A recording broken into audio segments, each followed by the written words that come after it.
Everybody there?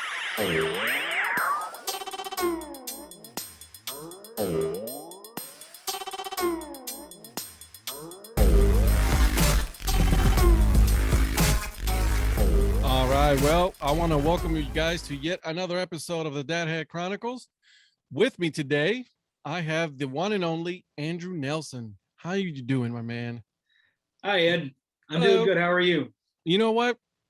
I'm good. Just finally getting over the whole being 40. So, now we move on. Sure. Yeah. I mean, that's all you can do, right? That's right. That's right. I'll be there in a couple of years. Now, you know what? Take your time. All right. So, I just want to start by first asking, how did you become a fan of the sport? It Sure. can be baseball, football. Obviously, you're a soccer fan as well. So, Yeah, tell me, sports overall, how'd you become a fan? sure. So, we'll start with baseball. Mhm. I became a baseball fan because my parents took me to games, and I happened to be the right age to catch the Twins when they were winning a couple of World Series. So my earliest baseball memories are the '91 Twins. So that's a pretty good place to start. That's a good place. Mostly heartache since then, but that'll get you into baseball. Your team winning the World Series. So went to a lot of games at the Metrodome when I was a kid.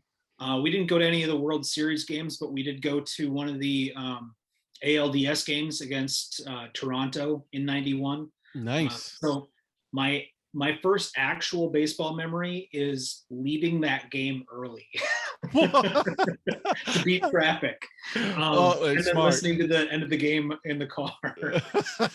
So that's my first baseball memory. My mom is she's like a rabid casual sports Mhm. fan, if that makes any sense. Like, if there's anything Minnesota, or if the Olympics are on, and anything U.S. sports, she's all about it. It's got to be on the TV. She Makes doesn't sense. know that much about sports or follow it really closely, but she's got to watch it. So that's probably where a lot of my interest in sports comes from. My family's kind of always been a soccer family. So when I was a kid, we had an indoor professional team called the Minnesota Strikers. And I know we went Nice. to that a bunch. Played soccer from when I was in kindergarten all the way up through senior year of high school. Refereed soccer for a few years. So that's why I was into that. We had kind of a semi-pro team called the Minnesota Thunder. Used to go see, and now we have Minnesota United in MLS. So You got some good teams now, my friend. yeah, they're hanging in there. They're They there. look good about half the time. But yeah, so that's my soccer fandom. Football, kind of the same answer, with my mom always having it on the TV. I actually have a somewhat distant relative who played for the Vikings in the '60s and '70s. Oh, that's pretty cool. So, yep. One of my grandpa's cousins. Oh no! Now, of course, I'm going to blank on the name. Of course, it doesn't. It always happen like that. But anyway, so there's a family connection, and then that's the local team. I've always cheered for them, aside from like a year or two where I decided to troll everybody by being a Packers fan. That's not fun for your Other family. than that, it's been Twins and Vikings and whatever. Soccer has been around Minnesota. Yeah, you guys got a lot of teams around there. A lot of soccer teams nowadays. Yeah, it's surprising how much interest it is in it for someplace you can't really play outside for a good chunk of the year. But when I was a kid, we played indoor soccer in the winter. So both kind of futsal type indoor soccer, where it's smaller teams, and it was basically in a converted hockey rink. Mhm. And then they also had a place that was full-size fields in kind of like a golf dome, Yeah. kind of like an inflated bubble sort of thing. So Yeah, we have one of those here in happen up here. Cleveland. We have one of those bubble domes downtown Cleveland, that where the Cleveland State teams play. which Sure. is weird. It's like, you're looking at it during the summer, it's not there. Soon as winter Yeah. hits, it's like, oh, well, like where this come from? Yeah.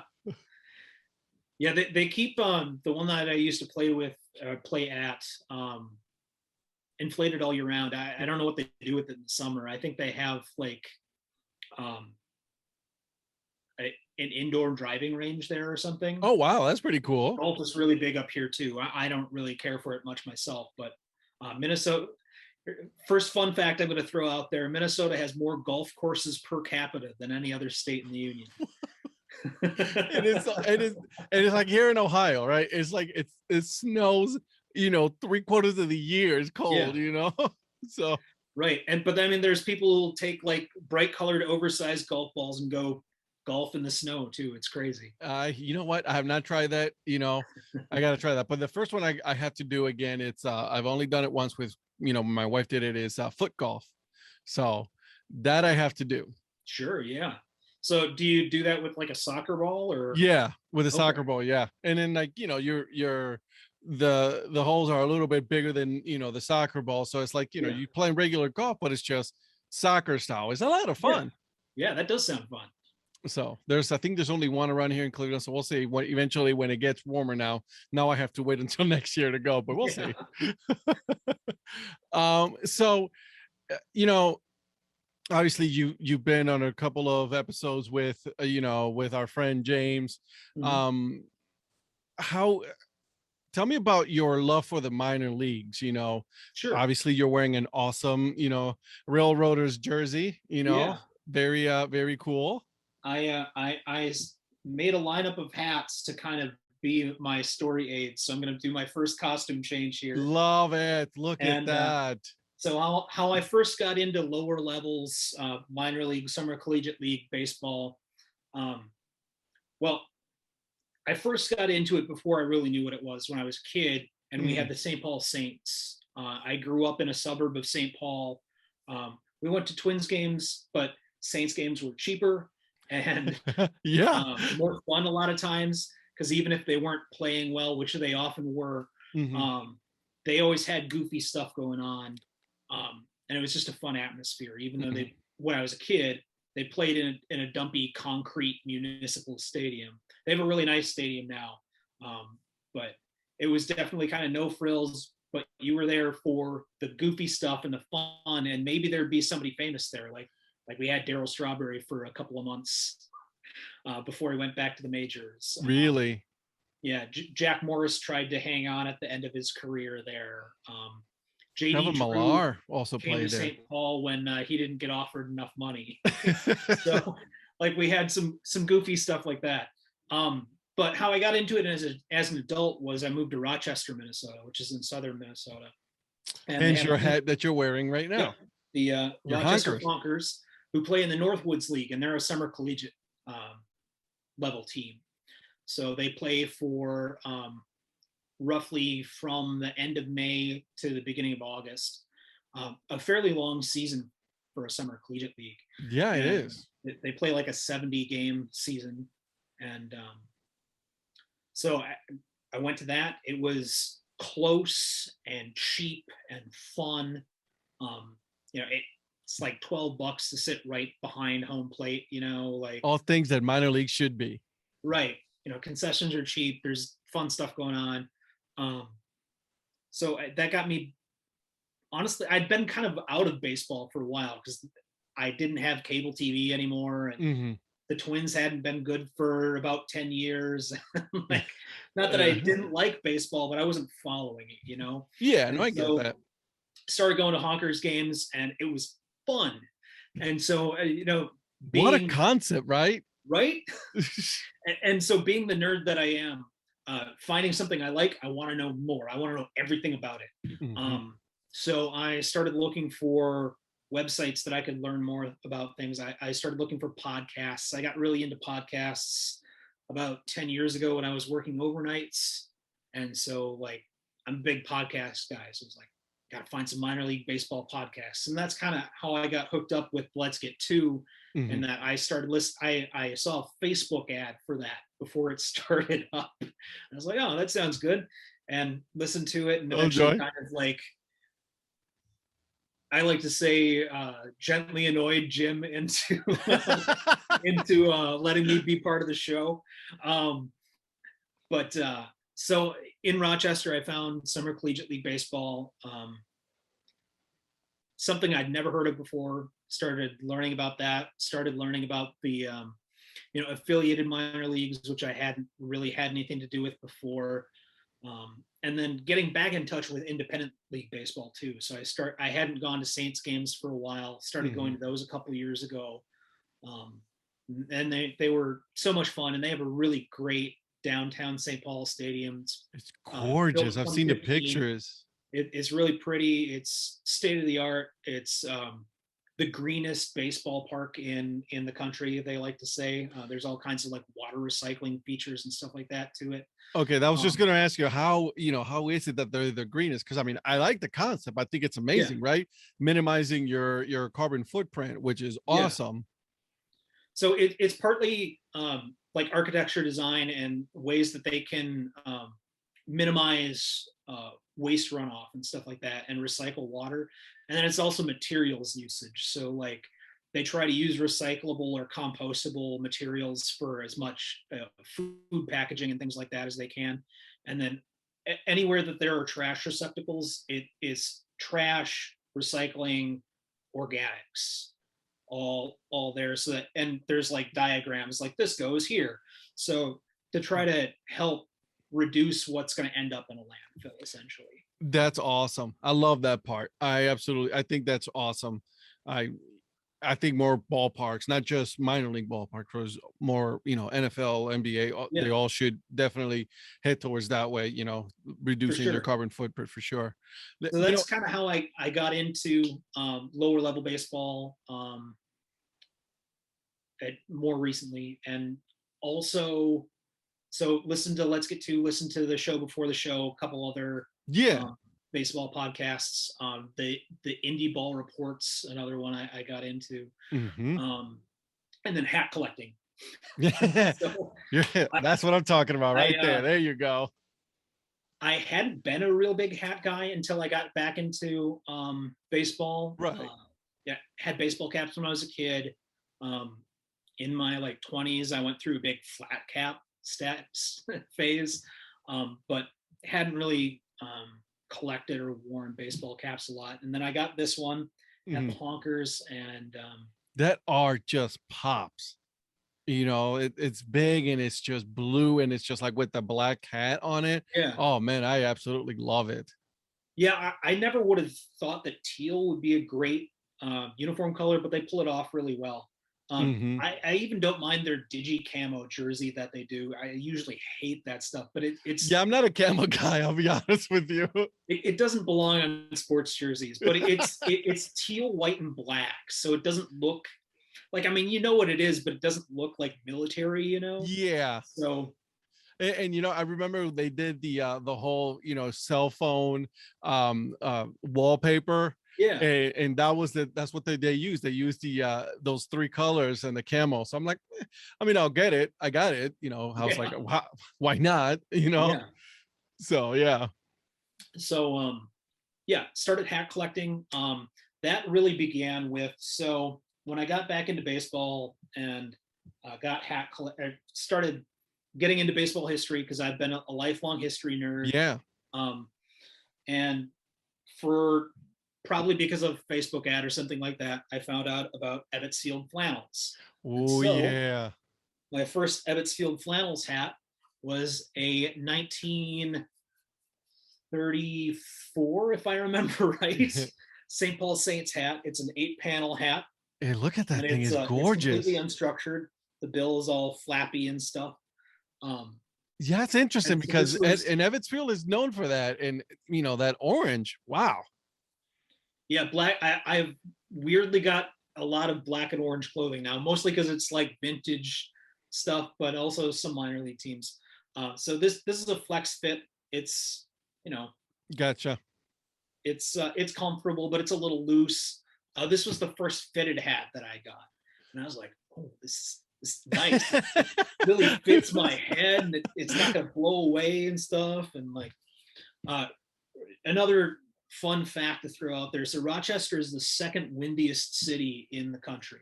Really? Yes. Somebody told me that when I moved down there, and I was like, I don't believe that. There's Really? no way, Like, right? Yeah. and I looked it up, and yeah, Rochester's the second windiest city in the country. Most of the other ones are on the southern plains. Chicago is only like the sixth or eighth windiest, like the windiest city is only. So which one is number one? Oh, good question. Everybody thinks it's Chicago, but Chicago, they got the name by night. It was not even because it was windy. It's because of the politician with so much hot air, right? Yeah. Yeah. So it's either a town, either a city in West Texas or one in like Kansas or Nebraska. I don't remember. yeah, I can believe that. But that's like a lot of the list is those areas. Mm-hmm. So anyway, this hat is comfortable, but it's kind of loose. Blow away on me sometimes. Stretch fit. Yeah. So I got this. It's like, oh, fitted hats, awesome. And then not long after that came my first 50 your Minnesota Twins look. So, and got into Ebbets. They're they're pricey, so I can't buy a ton of them. But I generally try and buy up anything that's kind of got a Minnesota connection, or occasionally something else, like sometimes they've done some like military teams, and so since I'm a big history buff, I kind of go for those usually. But got 5950, and then I was like, oh, here we go. Nice. It's like heaven, huh? Fitted, and like, yeah. I buy a lot of my stuff either on sale or cruising secondhands. Absolutely. So, like, I mean, listen, I'm all about the sales, my friend.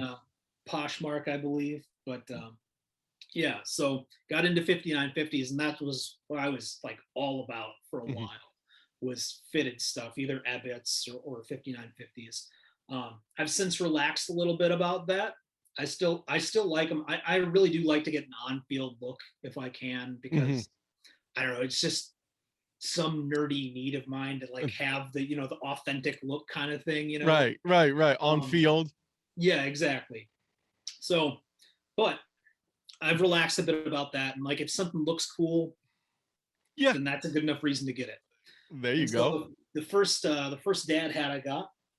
Oh man, look at that one.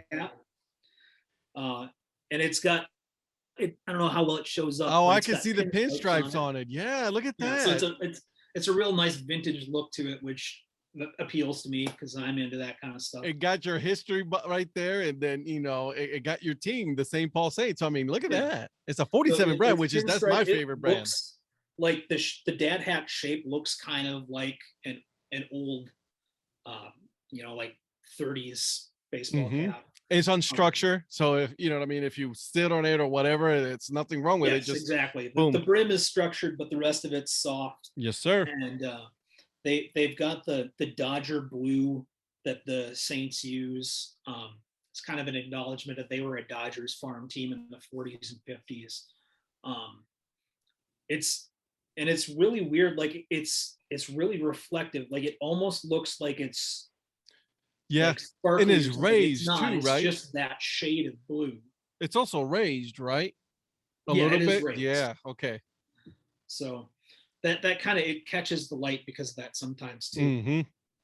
So besides dad hats, I have a few trucker hats. Look at you. Not too many. I don't usually prefer them, but this is one of my non-team hats. This is a routine baseball hat called the shelled hat. Because it's hunter camo and orange baseball.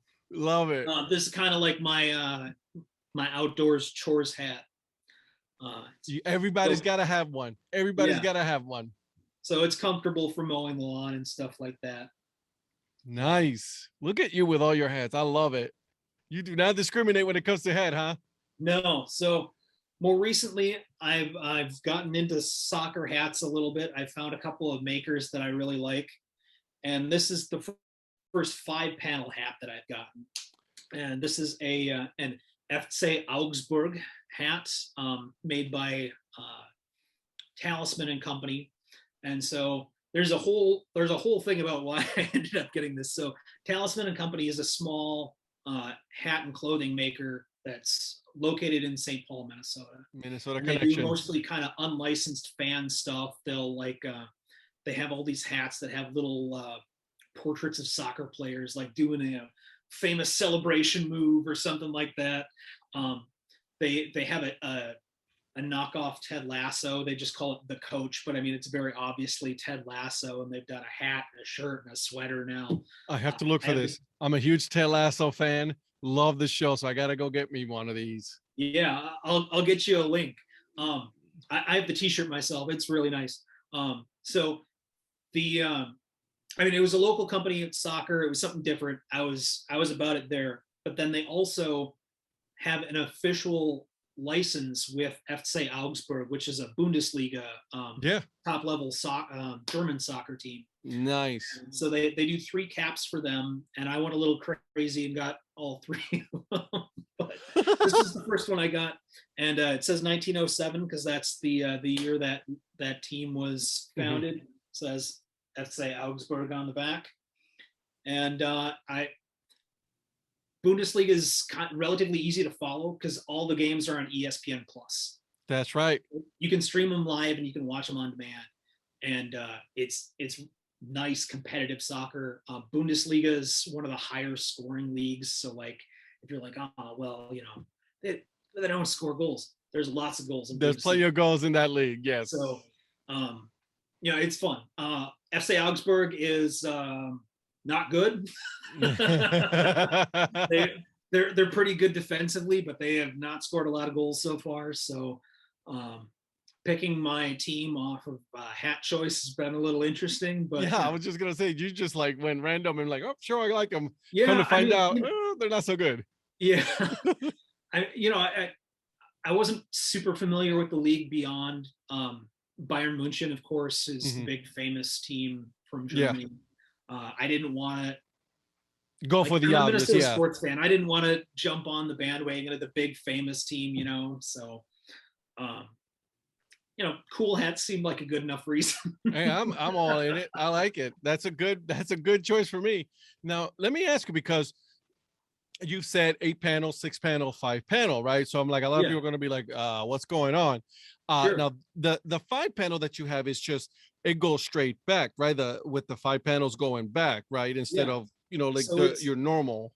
Yeah, we can break it down a little bit. So the 5 panels are, I'll try and keep it on camera. Yeah. The 5 panels, there's one in the front, and then there's one on each side, and then the top is split by 2 panels. Yep. Goes all the way back. Gotcha. So that's right. Not all of them are structured that way, but that's a pretty typical 5 and I've seen that 5 panels are making a comeback. You know, there's a lot of 5 panels that I've seen a lot lately that are, and it's making a comeback. I've seen a lot of them, so I'm okay with that. I don't have one yet. I have to fix that. They're kind of being sold as like kind of an outdoorsy kind of thing, like right. Camper hats sometimes. One of the nice things about them is they don't have a squatcho, so like they're good for if you're going biking. You can wear one pretty comfortably under a helmet. Yeah, because getting hit in the head on the, you know, the top of a hat. Yeah, it's not fun. The ouch button. Yeah, the ouch button, exactly. Yeah. I know some professional baseball players will remove that, especially catchers. For sure. Yeah, they would have to, because I mean they're wearing that helmet all day long. Yeah. So let's see, what else did I bring? I got one of my few football hats. I only have 2. Oh. This is a Minneapolis Marines hat. Interesting. And now that's blue with orange, correct? The orange. It's red. It's kind of an orangey looking red. It's also faded a little bit because this is a pretty old hat. But there were 2 NFL franchises in Minnesota before the Minnesota Vikings. Interesting. And they were pretty early in the NFL's existence. They were in the 20s.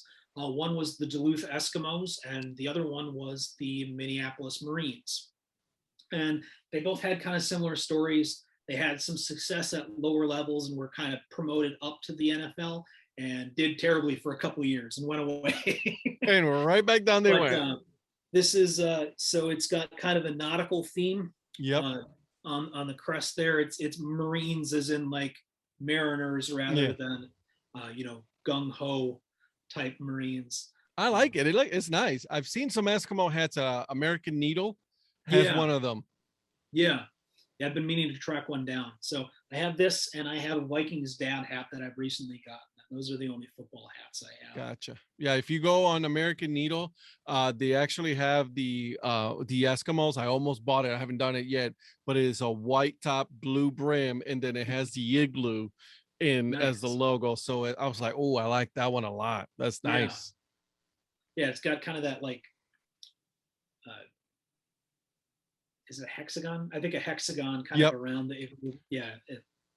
It's It's sharp. nice. It's really nice. It's real sharp. Yeah. So you should definitely get it. I'm sure I will at some point.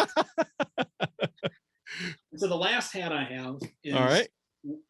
the only non-sports, like sports apparel company hat that I have, and it is a Ready Kilowatt hat Yeah, that's from awesome. Ebbets Field Flannels. So Ready Kilowatt is a cartoon mascot that was used by power companies to sell power consumption for a Yep. long time. He's eventually kind of morphed into power conservation a little bit, still just kind of a corporate logo. It's a very collected logo. Mm-hmm. There's a lot of merch put out for Ready Kilowatt. I like it. It's a cool little logo. Yeah, and the local connection, because most of the stuff I buy from Ebbets has a Minnesota connection, is that Xcel Energy, which is the big power company in Minnesota, Mm-hmm. is the current owner of Ready Kilowatt. So Ah, that's look why I at wanted to get it. you. That, and it's got a cool retro look, but um, I never wear it because I don't know. I'm just not that big a fan of all red hats. Yeah, it has to be worn with a specific, you know, outfit. You just cannot Yeah, just wear just that one. I get that. I right. Like I completely mean, get that. I'm not a huge fan of just solid color in general. Like even if it's just an alternating color squatcho or something to set it off and break it up a little bit, Yeah, absolutely. I really like that. But No, I like it. sometimes you just get something because you want to have it, not necessarily that you're going to wear it that You much. gotta have it as part of your display, part of your collection. Absolutely. Exactly. Yeah. And for you is it has that Minnesota collection. I mean connection, right? So that there's nothing wrong with that, my friend. Now, let's talk about uh, it's a little your all-time baseball because you've discussed this with a couple of people on some Sure. podcasts, and I personally think it's awesome because you not only follow it, you follow the history, but you also play it, Yeah. correct? Yeah. So that's one of the other baseball things I got into in Rochester was vintage baseball. And so that's baseball, two words, because that's the way it was originally said and written and everything until probably about the 1880s, 1890s. Mm-hmm. And it like with a lot of things, it was kind of a gradual transition from two words to one word. But there's a group called the Roosters Baseball Club of Rochester that plays 1860s rules of baseball. And it's kind of sponsored and hosted by the Olmsted County History Center, which is the local That's historical awesome. group there. We just have a cleared flat field with a sort of a half wooden fence in the outfield that Mm-hmm. we play at for our home games, and it's not super competitive. I mean, we want to win when we go out there, but it's not the The whole only point is not to win or lose.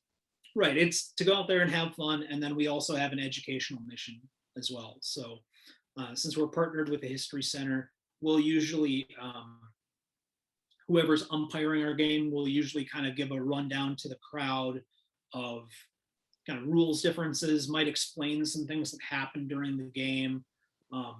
So when we have our home games, we're doing that a lot. That's pretty cool. So some of the differences between 1860 and modern baseball. First Please one is do. there's no gloves. It's all bare hands. So because of that, and because it's hard to catch a baseball with your bare hands, there's the one bound rule. So if you catch a ball that's hit the ground and bounce, you catch it on the first bounce, that's an out, just like if you caught it in the air. The only difference is that if the ball is caught on the bound, you don't have to tag up necessarily to advance. So if the ball is caught in the air, you would have to tag up on if you're on the bases. That's the normal part, right? So if it's caught in the air, you still have to tag from the base right into the other. But if it bounces and it's, then you're off to the races. There's no tagging. You just off you go. Yep. Gotcha. Okay. So ball is also made a little bit differently. So modern baseball has a cork center. 1860 balls have a hard rubber center, and then all the balls we use are handmade. So our guy who's kind of our organizer and captain makes most of the balls we use by hand. Excuse me.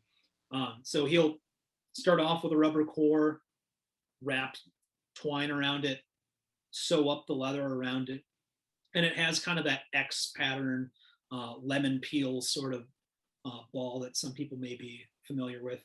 They're brown usually, so it's a little harder to pick up sometimes than a modern white baseball.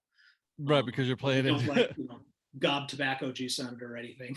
Just, but it is, because they're handmade and because they're not as tightly wound and they're made of a little bit different material, they behave a little bit differently than a modern baseball. So they get softer over time. They'll get softer over the course of the game sometimes. They can get really waterlogged. In recognition of how it was then, we'll usually try to get through a whole game with one ball. So unless somebody knocks the absolute crap out of it and it falls apart, or it's just so waterlogged it's not useful anymore. Right. Then at that point, you just need to go get another one. Right. So like back in the day, you'd go through the whole game with a ball, and then the team that won would take the ball home. Oh, really? As their prize. But in 1860, so that was when baseball was really first starting to get organized and really working under set rules. There was a national organization, but it was purely amateur. By the National Association rules, you could not be paid to play baseball. If you took money to play baseball, you're out. You could be banned from the National Association, kicked out. So it was very amateur in spirit, very much sort of like, towns get together and field a team, or, a factory or something like that. That's pretty cool. I love that. I love that aspect, right? That, it's not like it is today, right? Because you are getting paid a lot of money if you're in the majors. And, back then it was just town, each town facing each other. There wasn't anything, there wasn't a Major League Baseball until, the 1870s. There wasn't a real full-time professional team until 1869, when the original Cincinnati Red Stockings started up. Few other key differences in the game that you'll see is it's all underhand throwing. You took the words right out of my mouth. I was just going to ask about, the pitching aspect of it. Yep. So it's all underhand. You are expected to throw a hittable pitch. Mm-hmm. So there isn't too much funny business with it. You're trying to get it over the plate.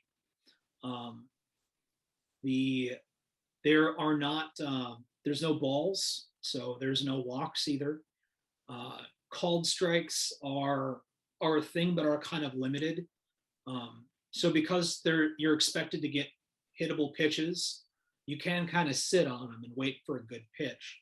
But if the umpire feels like you are passing up on pitches that are good, hittable, you'll get a warning first, and then if he feels like you continue to do that, then you can get called strikes.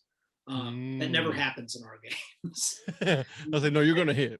Everybody wants to swing and get things going, and but stalling was definitely a big thing in early baseball. So that was a counteraction to that. Beanballs were not a thing. If you get hit by a pitch, tough luck. You Good just got luck. to keep batting. Keep swinging. Yep. If you do strike out, run. So Wait. So if you strike out, it's not like the usual strikeout where the catcher loses the ball and then you can run to first base. It says you strike out, whether he catches it or not, you got to run to first base. yeah, I mean, nobody ever makes it really. Right. Yeah. Yeah. But you still got to make the On a attempt. third strike, yeah, you can go. That said, not a lot of people get to that usually. It's a high contact game. It's a all right. If you get to the third strike, all right, I'm gonna run, but I know that you're gonna catch me, kind of situation. Right. Yeah. So it's a high contact game. You're usually grounding out or flying out or getting a hit. Um, the bats tend to be kind of heavier and not tapered as much as a modern bat. So they look a little kind of more club like than a modern bat. Gotcha. Okay. But I mean, it's not that different. It still looks like a baseball bat.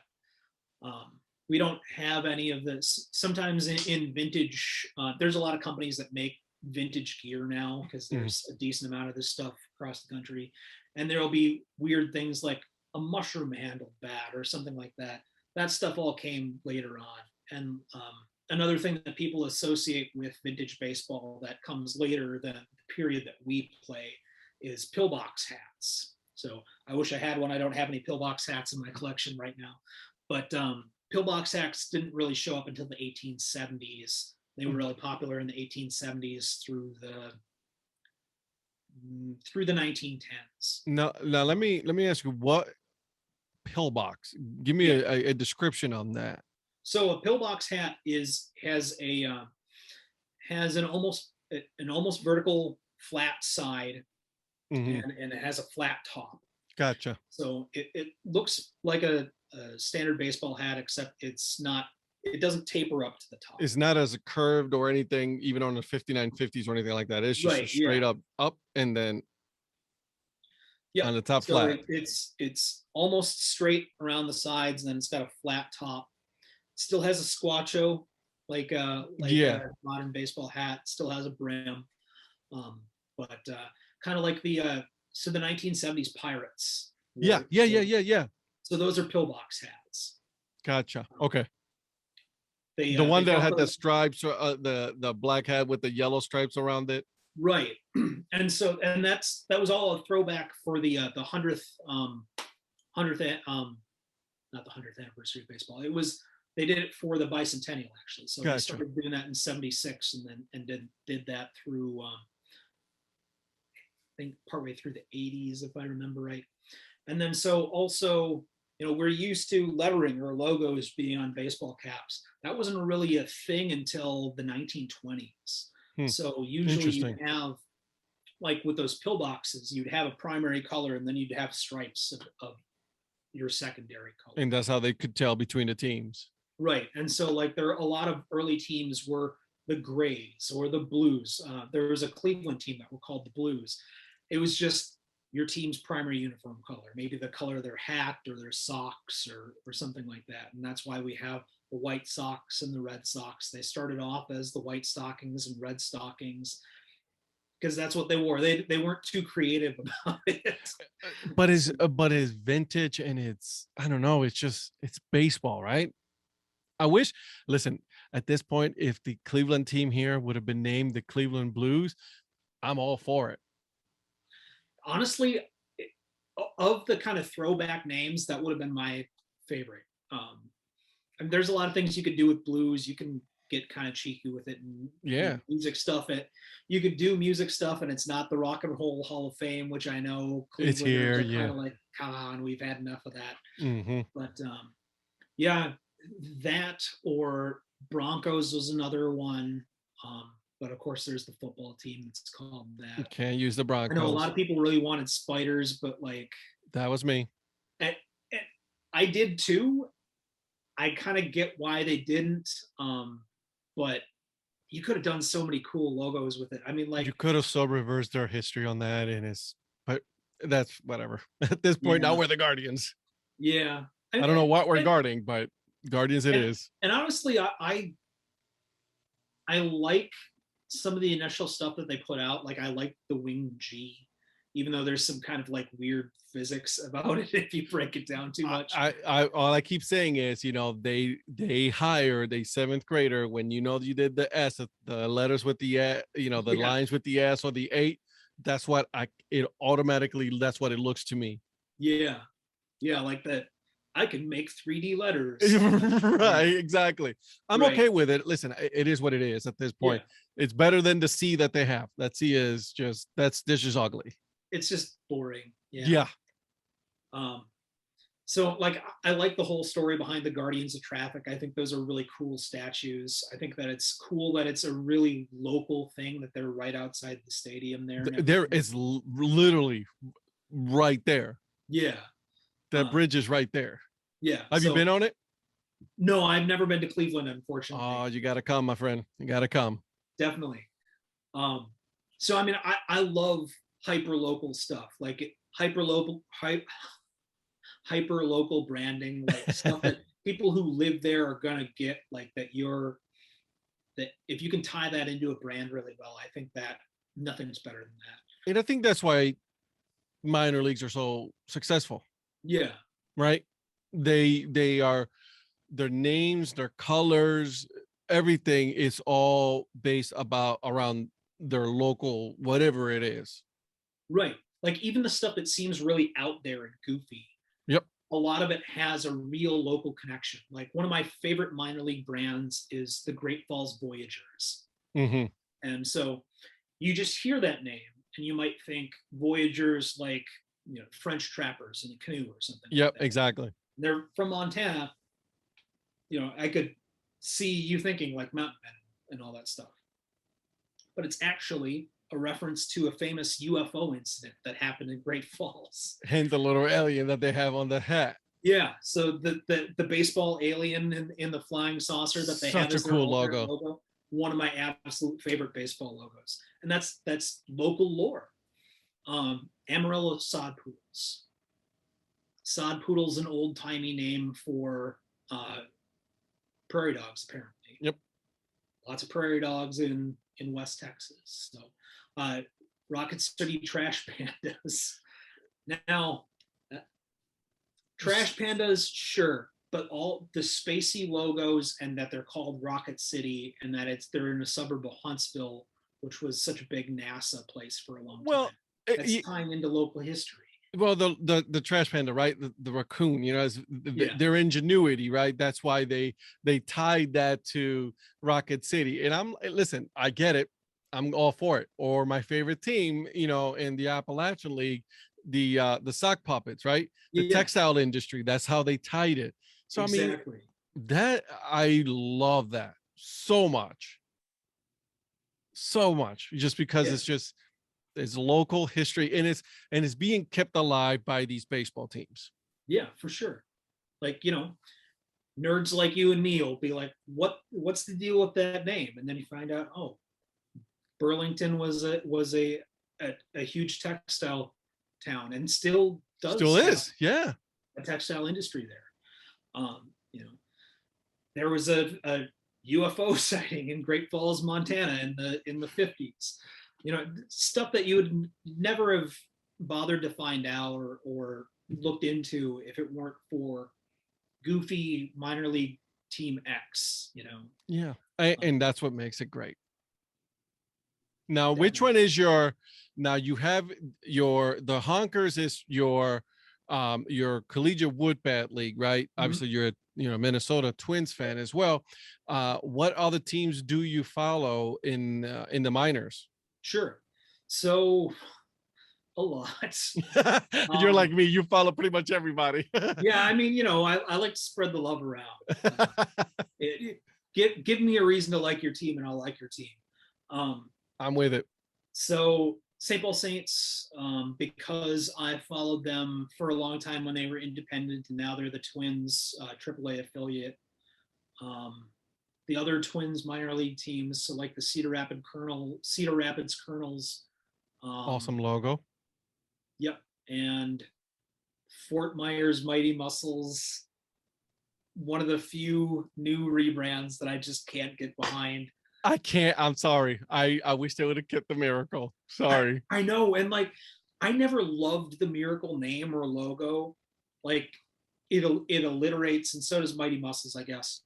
So that's usually good in naming, and like it always kind of bothered me that the palm tree and M looked kind of like off kilter and off center on a hat. But boy, did I miss it when it was gone. Right, you're like, definitely man, bought I some, wish that Miracle, that offset would be coming back. bought some clearance Miracle hats after I they still gotta get me one. I haven't done it yet because I have an all yellow one. Oh yeah. So I'm like, I don't know, but I need one. I need one just because, Yeah. One that we were just talking about not too long ago on Twitter that everybody was having a discussion about, the manatees. I wish that team would. Yeah, Brevard County. Yeah, That was a great logo. that was an awesome logo. I wish they would be back. Fire Frogs, the same. Yeah, and the Florida State League's just full of great logos. Aside from the Palm Beach Cardinals, they've all got pretty creative names and fun logos. Well, Jacksonville's not part of them anymore, but Jacksonville Jumbo Shrimp. The Clearwater Threshers has got a great shark logo. Tampa Tarpons. Let me ask you. A great kind of like cartoony. Yeah, that's right. They do. Fish. Yeah. Let me ask you something. Just too much. Are you of the belief that a minor league should have their own separate name aside from their club parent? Definitely. Okay. I get the reasoning why a lot of teams do it, especially if they're in in a market that the parent team is Iowa Cubs, for example. Iowa Cubs, yep. But I mean, the Gwinnett Stripers seem to be doing just fine, and they're definitely in the Braves market. They're right there. Yeah. So and you can do kind of riffs on your parent club and still have a really distinct identity. Like use their colors if you want to. Use some, you know what I mean? Do something a little bit, do something different just because that gives you that identity. And then listen, it's all about the merch. Yeah, for sure. Right? It's all about the merch. I think that's a big revenue stream for a lot of teams. But the Tennessee Smokies, they have a bear logo. Their colors are blue and something. I mean, I think they also use gray now too. Team. Yeah, right. But they're not called the Tennessee Cubs, and it's not a clone of one of the Cubs logos. Like the South Bend Cubs, they use kind of a clone of one of the Cubs logos. Yep. So do the Iowa Cubs, and both of those teams do some really great alternate branding. Like I really love the Iowa Cubs Copa identity. The Diablos. I am a huge fan of the Copas. Love Copa. My God. When I found out the Saints were doing a Copa next year, I got so excited. So what are they going to do?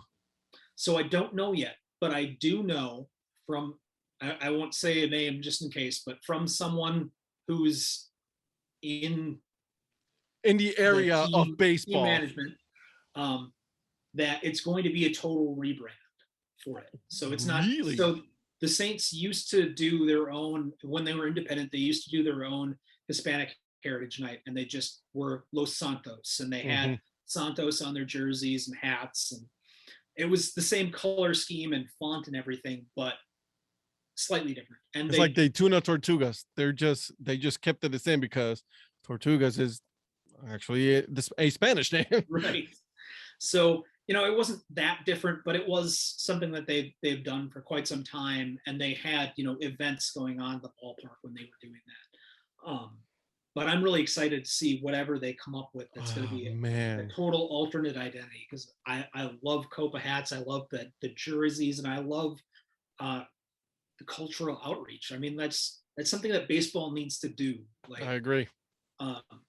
And not just Hispanic. Don't get me wrong. As a Hispanic man, I am all for it. Don't get me wrong. I wish they will also do some other, different kinds of diversity, field jerseys and hats, because I think that's great. For It's all sure. about highlighting the diversity of each town that they're in. Yeah. And, I'm really big into when teams do Negro League stuff. This is Oh, a hat from that the Twins gave away this year on their Negro Leagues night. It was the St. Paul Colored Gophers, which were oh, a team that played in St. Paul in the late 1900s, early 1910s. Won like a national black baseball championship in 1910, if I remember right. that is a Um, very nice looking hat, my friend. it's so we were talking about capturing like the classic Yeah. look for a snapback hat. This And really it has the and it structure. has a shorter brim too. It does. It has It's the not the short brim. typical brim that we all are used to seeing. Right. So short brims were really big in the 1910s specifically. So this is very period. And then I also love that it has The Negro League the logo. Negro Leagues anniversary Oh, logo that's on it, and so awesome. it's nice and it's proportional to the hat. Like I It's have not like another it's an one. oversized logo or anything. Exactly. Right. I have another one that Jacksonville sold, and the patch is like this big. It I'm takes like, up okay, like that's just a little too the much. whole side of the hat. It's still a cool hat, but I like that this one's a little more proportional. That is Um, such a cool hat. but yeah, anything with Negro Leagues is really cool. I think that I'm really excited that they're going to be doing more Roberto Clemente stuff. I mean, they should have been doing that for a long For a time. long time. Yeah. Um, it, we should do more, especially now with all the attention that Shohei Otani's He's been such an generating for the sport. international We should star. do more to celebrate Korean and Japanese baseball players and communities and everything, because they've been a part of American baseball for a long, long time. Hmm. Um, there was a lot of Japanese American teams on the West Coast from the early 1900s up through the 50s. There was kind of an interruption there for a few years. Yeah. I wonder why. Yeah, but it was a big thing for quite some time, and there we've had a lot of players come from Japan and Korea and some from Taiwan now too. So I mean, anything that drives interest and can make people feel included as fans and people who could take part I and agree. see themselves in baseball. That's good for the sport. Let me So ask you. I love to see any of that stuff. Let me ask you, because I think, and this is something that I've been thinking about, that I've seen, and a lot of people obviously have commented on this. Do you think that Major League Baseball has an issue with um, highlighting their stars, like for example, like the NBA does, or even the NFL does? Like they highlight their players. Like for example, right now, and you just mentioned it, we should be highlighting Shohei Otani, because what he has Yeah, been able to do this year hasn't been done since Babe Ruth, really. right. And he's arguably doing it better. Yeah, Um, yes, they need to do better about it, but I think it's part of a bigger problem about how baseball promotes itself and agreed. um, distributes its media. Oh, So let's not get me started on that one. I mean, we could talk all night about that, but Yeah, I think a big part of it is that baseball is more regionalized than I think the other major sports. mhm. Um, Maybe not all of them. I think hockey's probably pretty regionalized too. But if you look at football, you look at basketball, you can watch. Oh, Pretty much every game right. Sundays. So I could watch the Cleveland Browns without too much problem, and I live in Correct. Minnesota. Um, you know, I could watch, I don't know, the Miami Heat if I wanted to without too much difficulty. Um, but I think it's also, there's an issue with national media highlighting the same teams over and over and for over and sure. over and over Yep. again, right? Listen, kudos to them, good for them, but I am so tired of watching the same teams on national media. I get it. I Absolutely. understand it's a monument, but listen, that's the problem with baseball. You're highlighting those teams, and then you got these small market teams like Cleveland Indians / Guardians, Yep. the Twins.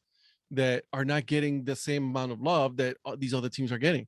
Right. And because baseball operates more as a collection of teams than as a league, like the other major sports do, there isn't quite the revenue equity that there is in some other sports. We don't have a salary cap, and I don't know that I'm really pro that either. But it would be a way to drive equity. I think that you would have to really make solid roster minimum salary requirements and individual minimum salary requirements. I was just going to ask you that. So you're not so much of a salary cap, but are you a salary bottom? You know what I mean? Like there should be a minimum amount that has to be spent. I think they're going to have to at some point. I mean, there's teams like the Orioles who have like a whole roster that's making about the same as Garrett Cole's making. Like,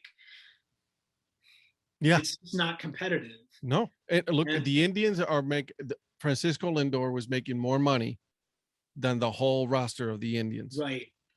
And how is that competitive? Right.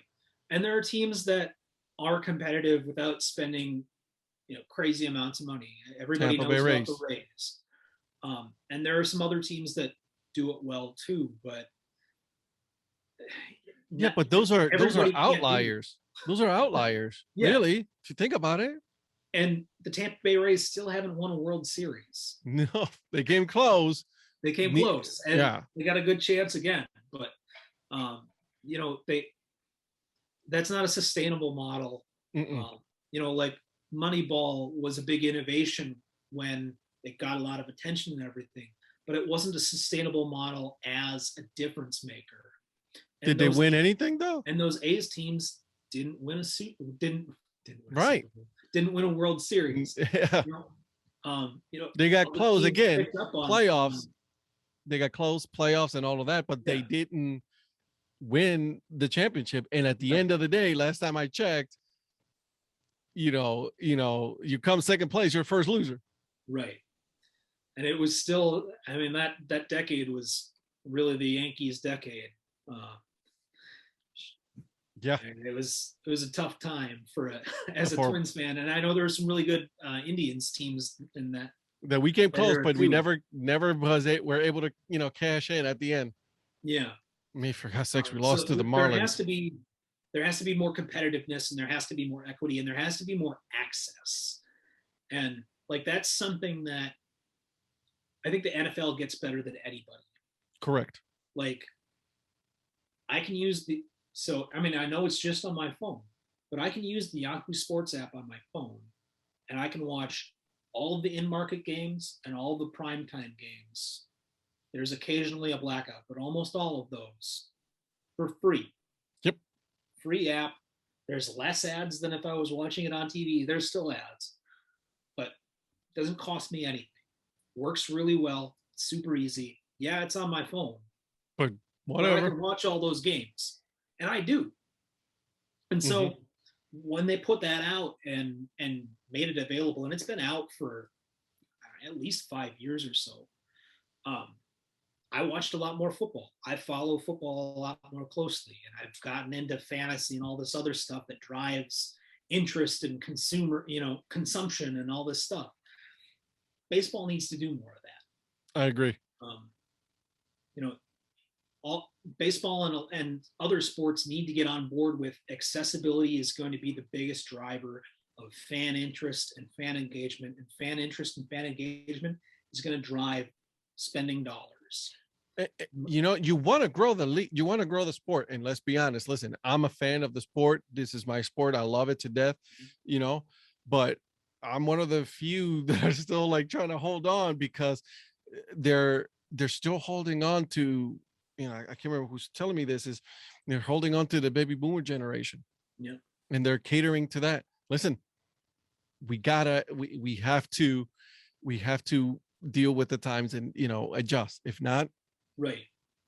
I think Major League Baseball really chases the big dollar at the expense of getting all the little dollars. And so there's so much that's put into box seating in stadiums, and that's not just Major League Baseball. That's all the major sports. All sports, yeah.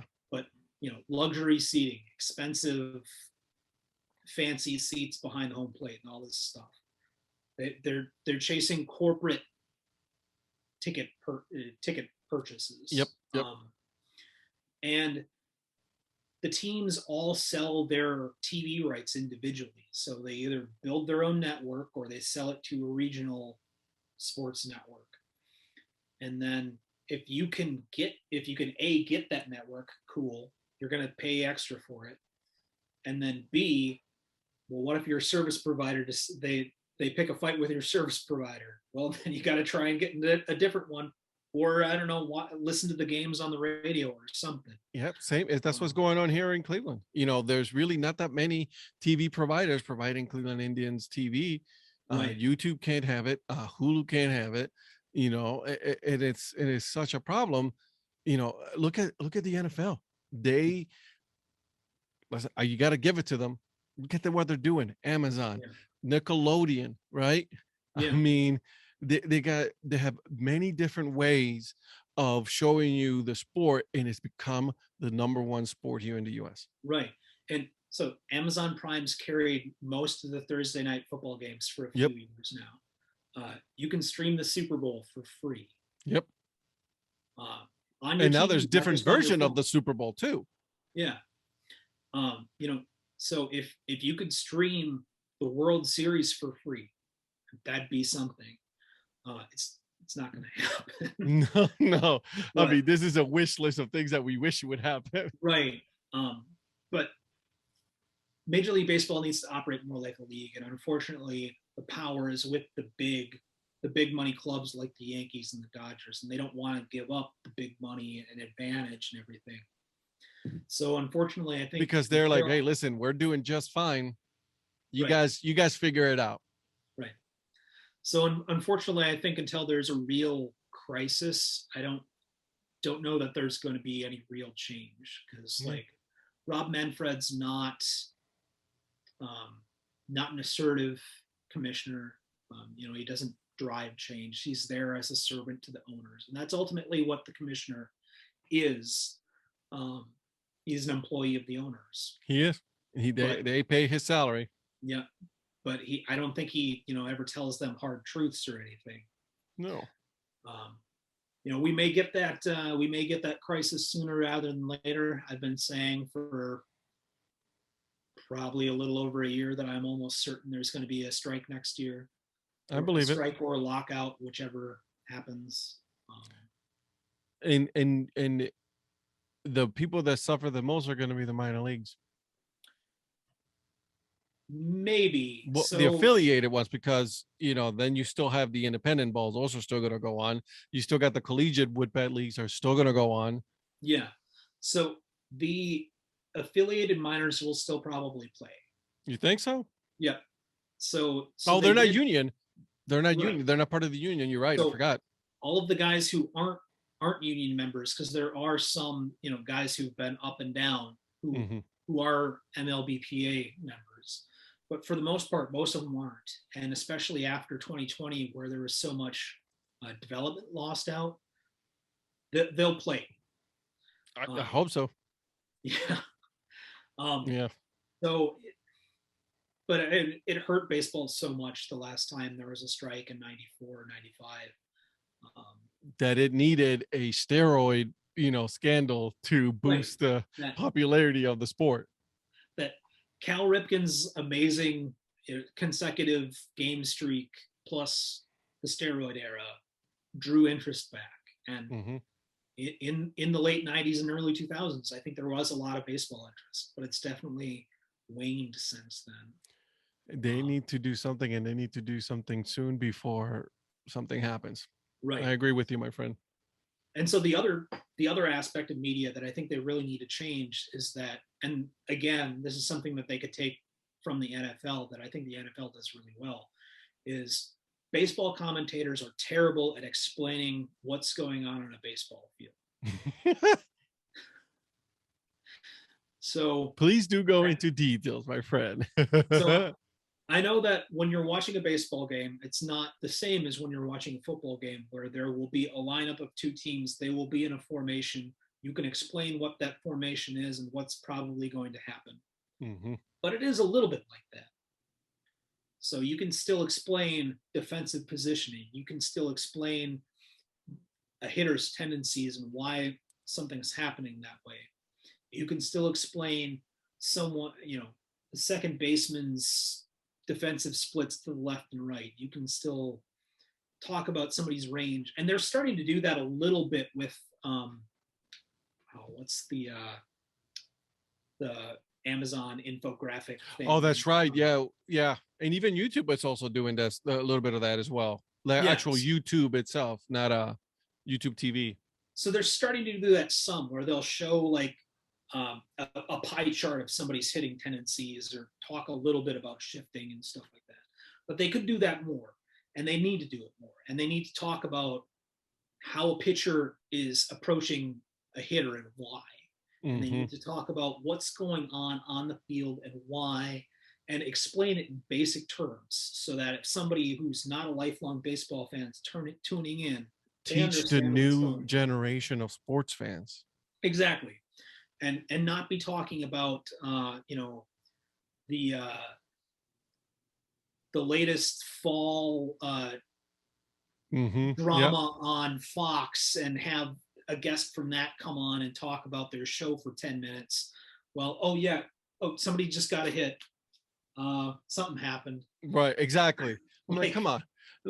I get it. I understand. Like, but it is, and I would love to see it. I really do. I think they need more people to explain what is actually going on, the defensive positions, because it is a chess game, right? It's like, okay, they're shifting now, they have the shortstop just move between second and first kind of situation. Simplify it if you have to. I'm totally okay with that. For sure. And part of the problem related to all of that is you need to have people who are in touch with the modern game. It's been such a tendency for a long time to have old-timer retired players providing color commentary and calling games and whatever. And some of them are good at it, but a lot of them aren't. I agree. I can't believe Jack Morris got jobs with two different teams before everybody finally decided that he stinks. It was probably a good time for him to go. A terrible joke about Shohei Ohtani. Exactly. But right. But he's a grumpy old man. It's a get off my lawn kind of guy. Yeah, and even a lot of the national guys are like that, and it doesn't do anything. Old guys who can remember, watching John Smoltz pitch, maybe still get a kick out of watching John Smoltz talk about a game that's going on right now. But is John Smoltz adding that much understanding to what's going on? Not really. Not unless you want him to start talking about breaking down, and I think you're right. I think there is an issue with there's not enough description of what is actually going on, the reason this is happening or that's happening, with the players on the field. And you're right. There's not a lot of that. And I think it should really get really basic. Talk about what the different kinds of pitches are, what's different about how they're thrown, how do they behave differently. It's like somebody who's just a casual turning on. Do they know what the difference between a 4-seam and a 2-seam fastball is? No, they don't. They know fastball is fast. Yeah. Do they know what a breaking ball is? Maybe they know that that's a ball that moves. Do they know what a curveball is? Even as simple as exactly. So and I wish they would do more descriptions of that. Yeah. So I think that's the other big thing that's holding baseball back.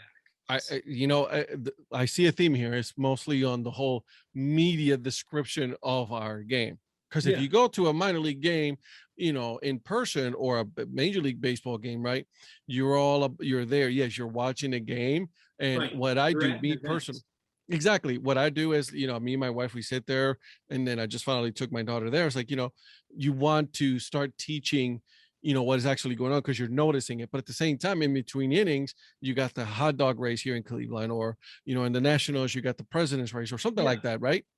Absolutely. it's all about the entertainment value, but you don't get that on Yeah, TV. So you have to do something to keep that person, paying attention to the game. right. But they could be showing that in between inning stuff too. They just have to figure out a way to do the advertising around it. Do what soccer does. Yep. Have the little flippy screens around the border of the You field. could totally do it. You Yeah, could it'd be totally easy. do it. But The NBA did it during lockdown. yeah, Remember, they used to have all that the in between there, and then they had the big screens and all that, and there was right. advertising. And that'd Listen, be a way to cut down on game length too. If you were hmm cutting down the commercial breaks. But they're they've got old attitudes and big money chunk attitudes. They're seeking that ad revenue. They're seeking the TV deals. and eventually that's going to run out. Yeah. I mean, we're all streaming more and more. I haven't had TV service for Oh, I don't. Right. 12 years. Yeah. Like I I The have a only, smart TV and I stream stuff on it and I stream stuff on my phone. yeah. And so like I was saying, I got really into Bundesliga this year because I can watch it really easily. I got into college baseball this spring because I mean there wasn't any other baseball going on when it starts. right. But Right. also I could stream a lot of it, like not all of it, because some of the collegiate conferences have their own channel and are hmm screwing things up that way too. But I could pick a random team and follow it because But it if was you, available on ESPN Plus. well, I was just going to say, but if you have ESPN Plus like me, I'm getting into really big into the Canadian Football League, and they Yeah, stream every game. yeah. I just started watching that too, and it's like, Right. And last year during lockdown and everything, when there wasn't a lot going on, like I got really into the CPBL, the Taiwanese baseball, hmm because I get up early in the morning for work, and because I could stream it for free. And I And can just watch it right there. Boom. yeah, they didn't do the free streaming this year, so I'm not following it this year. Yeah, I know. I mean, I didn't do it either. I know there's some dedicated fans that have found some workarounds and stuff, but I'm not willing to work that hard. I'm good. There's plenty of other things that I need to do, you Right. know, that that will have my attention. But you're right. Like if you have Yeah. ESPN Plus, you can have plenty of other, sports that you can watch. A lot of USL League is on ESPN Plus. Yeah. 1, 2, right? I mean, Yep. I USL definitely Championship. enjoyed that. Got to see like some Forward Madison games and some other. I'm a fan of their logo. Yeah, I mean, it's kind of like with a lot of my minor league baseball interest. It's minor league soccer interest is kind of similar. And like, do you have a cool brand? All right. Here we go. You got Yeah. yourself a fan now. Exactly. And I think that's how I started following Forward Madison. Was I saw their logo and then I saw their kits, their uniforms, right? So I was like, yes, Yeah. all in. Right. And so they're owned and operated by the same ownership group as the Madison Mallards. So if anybody needs a Nice. baseball connection to root for a soccer team, you got one there. There's also the group that owns the Omaha Storm Chasers owns Union Omaha. That's right. And they play in the same ballpark. Yep. Yeah, they convert it really well, surprisingly. Sometimes multi-use doesn't work out that well, but they do a really nice job turning that into a soccer stadium Nice. when they're using it, from what I can see on TV. Right. I Exactly. haven't been there yet. But yeah, I mean, that's the unfortunate part for me where I live right now. Is so I live in a small town called Red Wing, which Mhm. is about an hour drive southeast of St. Paul. So I live about a little less than an hour northeast of Rochester, where I used to live. So Gotcha. I'm in the middle of the two places where there are live sports going on that I could go see. So it's always a little bit of a haul. But I get out when I can. My wife and I got Saints season tickets this year, so that would be easier to like. Make the If we track feel up like going, there. we can go. Yeah. And then you can resell a lot of those too. Yeah. And then listen, with the popularity of that team, I do not think that you're going to have any hard time reselling those No, tickets. we recouped pretty well on it. And then so there's a lower level soccer team called Minneapolis City SC in Minneapolis. Mm-hmm. They're a co-op, so they're owned by the membership, and membership has voting rights on any big decisions that the team makes. So they decided to join a new league this year that was voted on by membership. Nice. So what's the new league that they're part of now? Which is really cool. And one of the things I really love about Bundesliga, and that Bundesliga teams, with a couple of exceptions, are all clubs still. They're still accountable to their membership. That's awesome. But Minneapolis SC, obviously a much smaller concern. they're like a fourth tier soccer team, semi-pro. Who are they? What league they're playing right now? So they were playing in and are still going to be. It's a weird situation. So they were playing in the NPSL, which is a semi-pro league. Cleveland SC plays for the NPSL. Yeah, they played Cleveland mm-hmm. In the playoffs. Some of the team, and it's a weird mix. So like some of those teams are legitimately professional teams. They pay their players. Some of them, like Minneapolis SC, it's more like summer collegiate version of soccer, where it's gotcha college kids coming to play in the off season and stuff like that. Getting some development. Or high schoolers developing and trying to get signed on in a college program somewhere. So Minneapolis SC is amateur in that they don't pay their players. They were and are going to continue to be in NPSL, but they're also going to be in USL 2 starting next season. I like that. NPSL is kind of a weird, nebulous sort of grouping of teams of different qualities. Mm-hmm. And USL is a more uniform kind of competition. Yeah, so, you're right. Not that it's necessarily a step up, because it's not from all of the teams that they used to play. Mm-hmm. But it is a more uniform kind of competition, and I think that's what they really see value in. I'm hoping for Cleveland to get a team. I'm praying that they get a team, because I know we got the Columbus Crew, we got the Cincinnati, team, but I don't think that Ohio can handle another MLS team, So I'm all for them getting either a USL 1 or USL 2 team. I think it'll be really good. And if you partner with the Crew, which the owners of the Cleveland Browns own the Crew, right? You can have that connection there. So have a development team here. I think that'll be a good idea for them. Right. And so besides that, they're really good at their level. Minneapolis SC, they competed against Cleveland for the national championship in their league. They're also really community focused, so they do a lot of charity events. Last year during the pandemic, they did a lot of mobile pantries. So like they gathered up a lot of food. You could just drive by when they were running it, no questions asked, just take a care package. That's awesome. I love it. And you cannot help but to root for those teams. Yeah, exactly. So they're very community focused. They're about developing young players into college and professional players. So it's a really likable brand.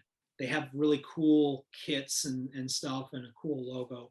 So, but it's hard for me to get up there to games. Yeah. So what they do is they sell an out of town membership, which is almost half the cost of a full membership.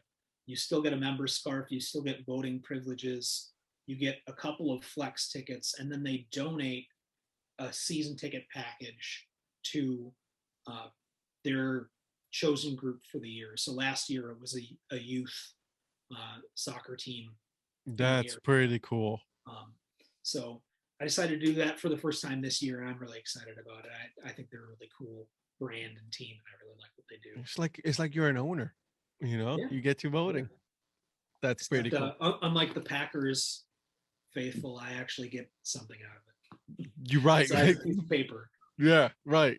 I used to do the Timber Rattlers one when they were owned by the town, and then minor league baseball on their website put in, hey, if you ever wanted to do this, this is your chance. So I jumped right on it, and then I had my Yeah. certificate, my owners club polo, which I still have. I was Nice. like, oh yeah. And then all of a sudden they're like, oh, by the way, it's sold to a person now. I'm like, great, awesome.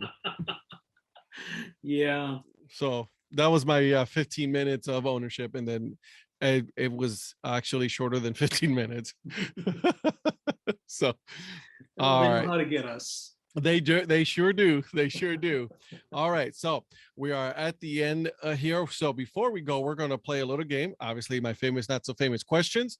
Okay. I'm going to ask you some random questions, and then, see how you do. Sounds good? Okay. Sounds All- good. All right. So the first question is, you go to the ballpark. Mhm. What is your snack, your food of choice? What do you get when you're at the ballpark? Soft pretzel. All right. Salted, not salted? Salted, for sure. Good man. Good man. Okay. Beach or mountains? Beach or mountains? Mountains. Okay. I'm not a Coffee, water guy. coffee or tea? Tea. Tea. Okay. Breakfast or dinner? Breakfast. Good choice. Breakfast for dinner is also a good choice too. Yes. City or country? City.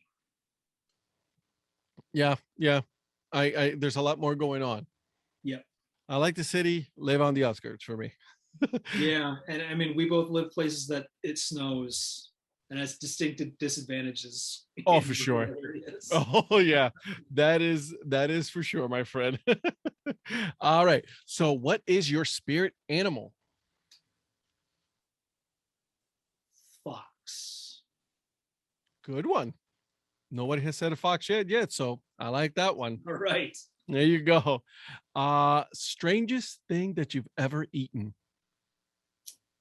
Ooh, strangest thing I've ever eaten. I'm not on like I'm a former picky eater. I love that. I like how you're So like, it's like, hi, my name is Andrew. I'm a former picky eater. I'm not adventurous, but I do have food allergies and I have some weird hangups. But Gotcha. probably the weirdest thing that I've eaten that I really like is octopus sushi. I'm sorry, what? Do you say Octopus sushi? octopus sushi? Yeah. Like so and like I hate calamari. I think it just tastes rubbery and gross. But octopus sushi, if it's done right, tastes nice and meaty and is firmer. Interesting. It's I'll take your word for it, my friend. um, if you get a boat, what would be the name of that boat? Okay, so Even though you're not a water guy, though. well, I like to be on it, not in it. Okay. All right. All right. So, Clear distinction. you know those old timey like all wood Oh, for sure. Yeah. speedboats. Mm-hmm. Like to get one of those and call it "Wouldn't It Be Nice?" That's good. I like it. um, favorite board game. Ooh. So I know you're a board game guy. I know I you am a are. big board game guy. You can see some of my collection over here. Oh yeah.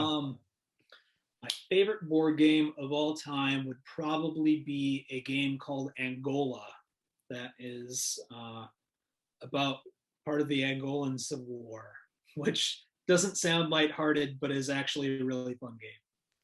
And you're a history guy, so there you go. There's that connection right there. I like it. I like it a lot.